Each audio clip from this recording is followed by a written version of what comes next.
Kozhikode Kalanthode MES കോളേജിൽ സംഘർഷം. Senior junior വിദ്യാർത്ഥികളാണ് തമ്മിൽ തല്ലിയത്. പോലീസ് എത്തിയതോടെ വിദ്യാർത്ഥികൾ ഓടി രക്ഷപ്പെട്ടു.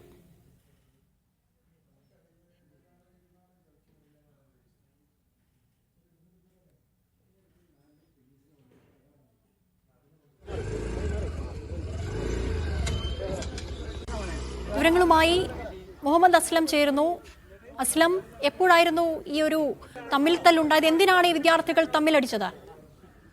Kalanthode MES college of arts and സയൻസിൽ കഴിഞ്ഞ ദിവസങ്ങളിലും സംഘർഷം ഉണ്ടായിരുന്നു. അത് തുടർച്ചയായിട്ടാണ് സംഘർഷം ഉണ്ടായെന്നാണ് പോലീസ് കരുതുന്നത്.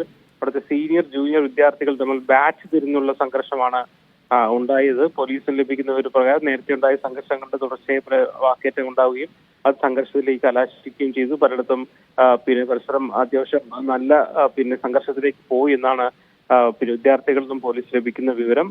പോലീസ് അതേസമയം കുന്നമംഗലത്ത് നിന്ന് 3 ജീപ്പുകളിലായി പോലീസ് വളരെ വേഗം തന്നെ എത്തി.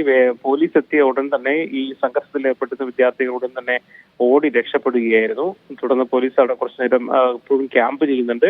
അതോടൊപ്പം തന്നെ കോളേജിന് പരിസരത്തായി പാർക്ക് ചെയ്തിരുന്ന രേഖകളില്ലാത്ത നിരവധി ഇരുചക്ര വാഹനങ്ങൾ വിദ്യാർത്ഥികളാണെന്ന് കരുതുന്നത് അത് പോലീസ് എടുത്ത് മാറ്റിയിട്ടുണ്ട്. എന്തായാലും സംഭവ സ്ഥലത്ത് പോലീസ് ക്യാമ്പ് ചെയ്യുന്നുണ്ട്.